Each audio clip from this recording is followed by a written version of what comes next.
Welcome back. Now, one of the joys of owning a motorcycle is the long distance ride. You toss in some clothes into a saddlebag or a pannier, toss in some chargers too because hey, we're not animals, and hit the road into the wild blue yonder, into the sunset. Well, if that's going to be your plan, you're going to need something like this, the Benelli 600 GT. The GT in 600 GT stands for Grand Tourer, a phrase meant to hark back to the grand old days of motoring, where men were men and they traveled long distances in speed, style and comfort. Where you have some but not too much space for your things, a powerful engine and a comfortable suspension, where 1 mile merges into the next as you ride and ride.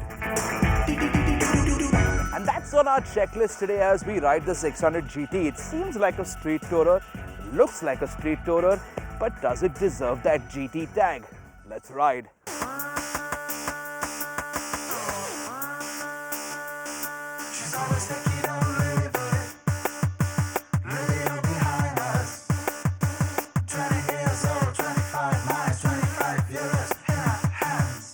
Now, when Benelli launched this motorcycle, they claimed that it was designed for the newbie, the first-time user, the guy easing onto 2 wheels.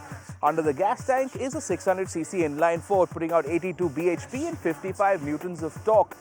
Well, if that was the claim, then Benelli certainly have tuned the engine as such. There are no sudden power surges, no rushes. What happens is that power only kicks in after about 5,000 RPMs. It's going to be a little boring for the more seasoned rider. In the Indian biking context, 600cc sounds like a lot, but this motorcycle operates more like a cruiser than a sports tourer, which is great for long-distance, stress-free riding. The inline-4 engine is as smooth as butter and will react from any speeds, any RPMs. The 6-speed gearbox is matched well to the engine, and again, it's more cruiser than sports tourer. Torque comes in very low in the rev range, and you don't need to shift gears as much. You can easily be cruising in city traffic in 4th gear without having to downshift. Now, one of the things we liked about this motorcycle is the steering. It's relatively quick. By relatively, I mean it's not as quick as a sport bike, but it is very precise and you always know where you're going. Seating position 2 is upright and the wide handlebars make it a comfy ride.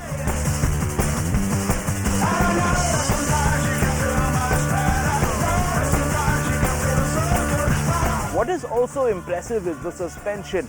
Now it's firm yet quite plush and perfect for long distance highway riding. Having said that, this is not a motorcycle that you want to throw into corners considering that the center of gravity is so high up. And then there's the price. The 600 GT was launched this week at 5.62 lakh rupees, making it more expensive than its closest rival, the Ninja 650. But with the 600 GT, you're getting 2 extra cylinders and about 10 bhp of more power. Perhaps the only thing that remains to be seen is questions about reliability. And to answer that question, only time can tell.